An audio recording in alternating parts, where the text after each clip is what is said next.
Ya, setelah 3 hari penangkapan Satria Juanda alias Wanda, 25 tahun, akhirnya ditetapkan sebagai tersangka pembunuhan dan mutilasi Septia Adinda yang berusia 24 tahun.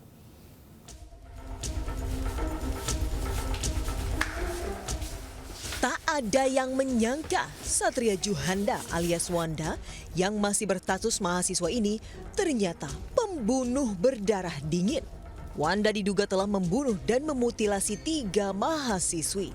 Setelah memeriksa 8 saksi dan memiliki alat bukti yang cukup, polisi telah menetapkan sebagai tersangka untuk kasus pembunuhan dan mutilasi Septia Adinda 24 tahun. Hingga kini sudah 6 potongan tubuh korban yang ditemukan. Polisi juga telah memeriksa DNA jasad dan keluarga korban. Terhadap saudara SP, panggilan W sudah kita tetapkan sebagai tersangka. Dan untuk alat bukti yang dikumpulkan oleh rekan-rekan penyidik dirasa sudah cukup untuk kita bisa menetapkan sebagai tersangka. Sejauh ini tahap penyidikan sudah sampai di mana? Ya, sampai saat ini kami masih memeriksa beberapa orang saksi dan juga Penyidik Satreskrim Padang Pariaman saat ini fokus ke kasus pembunuhan dan mutilasi Septia Adinda sebelum menangani kasus pembunuhan terhadap 2 mahasiswi lain atas nama Siska Oktavia Rusdi 23 tahun dan Adek Gustiana atau Cika 24 tahun. Terungkapnya pembunuhan Dedek dan Cika yang dilaporkan hilang 1,5 tahun lalu membuat keluarga terkejut lantaran pelaku ikut saat pencarian korban. Pelaku bahkan sering menghubungi keluarga untuk menanyakan keberadaan korban. Dari Padang Pariaman, Sumatera Barat, Eka Guspriyadi iNews melaporkan. Pemirsa, seorang asisten rumah tangga di Batam, Kepulauan Riau dianiaya hingga babak belur oleh majikannya. Korban awalnya lupa mengunci pintu hewan kandang anjing sehingga membuat majikan marah dan memaksa memakan kotoran hewan.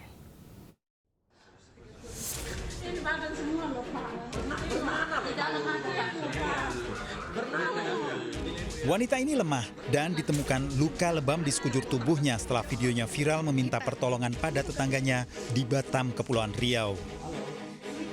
Korban yang berasal dari Sumba, Nusa Tenggara Timur dianiaya majikannya dan pembantu lainnya.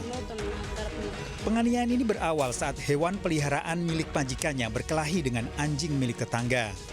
Ternyata korban lupa mengunci pintu. Korban langsung dianiaya sesama pembantu dan majikannya hingga terluka. Korban diminta memakan kotoran hewan, juga gajinya tak pernah dibayar. Keterangan yang kami lakukan pemeriksaan bahwa memang ada, dari keterangan korban pun ada demikian bahwa korban pernah diminta untuk makan kotoran binatang. Tersangka terancam hukuman tentang penghapusan kekerasan dalam rumah tangga. Dari Batam, Kepulauan Riau, Gusti Yenusa iNews melaporkan. Diduga karena sang sopir mabuk, sebuah minibus tabrak 3 unit sepeda motor di Jalan Raya Gandasari, Kabupaten Bandung, Jawa Barat. Akibatnya 3 orang harus dilarikan ke rumah sakit.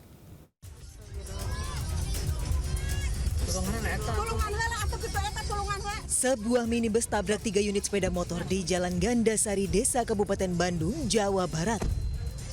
Akibat peristiwa ini, 5 orang pengendara sepeda motor terluka. 3 diantaranya harus dilarikan ke rumah sakit. Sementara polisi langsung menangkap sopir minibus tersebut. Saat diamankan warga, sopir tersebut diduga berada di bawah pengaruh minuman keras. Sebelumnya kecelakaan terjadi saat mobil melaju kencang, tiba-tiba oleng dan menabrak sepeda motor. Karena panik, sopir berupaya kabur hingga akhirnya menabrak 2 sepeda motor lainnya hingga ringsek. Mobil lari pelan-pelan, jalurnya masih ada di kiri, ada motor dari sebelah sini juga. Ya, yang tengahnya itu yang 2 yang parah. Ada berapa motor Pak yang ditabrak Pak? Ada 3, yang pertama yang di depan warung, yang kedua yang lewat, yang parahnya yang 2 itu. Saat ini ketiga korban dirawat intensif di Rumah Sakit Oto Iskandar di Nata Soreang. Sementara sopir minibus masih diperiksa keterangannya. Dari Kabupaten Bandung, Jawa Barat, Yuan Pangestu iNews melaporkan. Komplotan bajing loncat mencuri muatan gula dalam truk di Jalan Raya Industri Ciwandan, Kota Cilegon. Polisi kemudian menangkap 2 pelaku anggota komplotan itu. Kebobolan, jalur Ciwandan, Bajik Loncat. Rekaman video amatir menunjukkan gula pasir muatan sebuah truk hilang diambil komplotan Bajeng Loncat, viral di media sosial. Pencurian gula milik salah satu perusahaan ini terjadi di Jalan Raya Industri Ciwandan, Kota Cilegon dengan cara menyobek terpal penutupnya. Jajaran unit reskrim Polsek Ciwandan menyelidiki video tersebut dan menangkap 2 orang pelaku, MR dan GAB, warga lingkungan Warung Juwet, Kelurahan Samangan Raya, Kecamatan Citangkil, Kota Cilegon. Polisi juga mengamankan barang bukti berupa pisau kecil, sepeda motor, dan karung kosong muatan gula yang sudah dijual isinya oleh pelaku.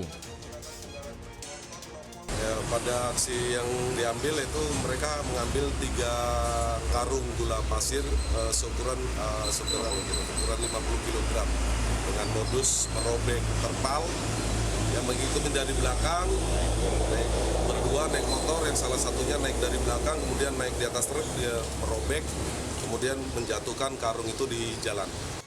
Kedua pelaku dijerat dengan pasal 363 KUHP tentang pencurian dan pemberatan dengan ancaman hukuman 7 tahun penjara. Dari Cilegon, Banten, Iskandar Nasution, iNews melaporkan.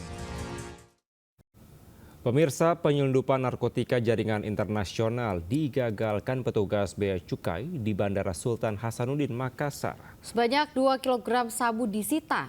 Modus pelaku menyembunyikan narkoba di bagian dada serta dalam pembalut wanita.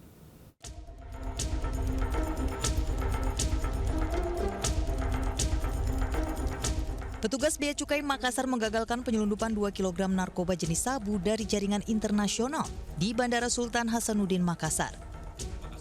Pengungkapan dilakukan sejak bulan Mei-Juni terhadap 4 kasus berbeda yang dibawa oleh kurir wanita melalui penerbangan internasional rute Kuala Lumpur, Makassar.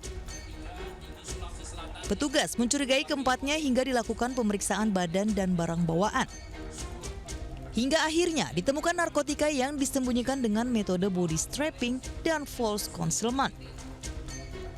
Narkoba jenis sabu yang dibawa 4 wanita berinisial VN, KT, H, dan S tersebut disembunyikan di bagian sensitif badan, seperti bagian dada dan dalam pembalut pakaian dalam guna mengelabui petugas. Upaya pengungkapan penyelundupan narkotika di Bandara Internasional Sultan Hasanuddin yang merupakan jaringan internasional. Kini seluruh pelaku dijerat Undang-Undang Nomor 35 Tahun 2009 tentang narkotika dan tengah menjalani proses hukum. Dari Makassar, Sulawesi Selatan, Leo Muhammad Nur, iNews melaporkan. Kapal motor yang mengangkut penumpang mengalami mati mesin saat berlayar di sekitar perairan Pulau Laki, Kepulauan Seribu Selatan, Jakarta. Sebanyak 29 orang yang berada di dalam kapal berhasil dievakuasi.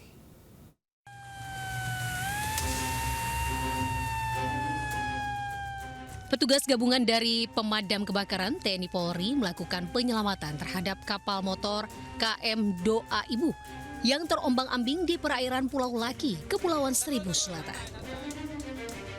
Kapal yang mengangkut 25 penumpang dan 4 ABK mengalami mati mesin saat berlayar di sekitar perairan Pulau Laki. Petugas mengevakuasi 29 orang yang berada dalam kapal ke pulau terdekat, yakni Pulau Payung. Ya, kapal penumpang mati mesin dengan jumlah penumpang ya cukup lumayan banyak. Jam pada pukul 5 kami langsung meluncur karena korban cukup banyak. Kami langsung meluncur dengan 2 kapal, yaitu rescue boat dan 1 kapal Satria Biru. Kami meluncur ke daerah perairan Pulau Payung. Para penumpang selanjutnya diserahkan ke pos penjagaan Dispotmar TNI AL untuk proses pengangkutan ke Pulau Kelapa sebagai destinasi terakhir. Di Jakarta, Sofian Firdaus melaporkan.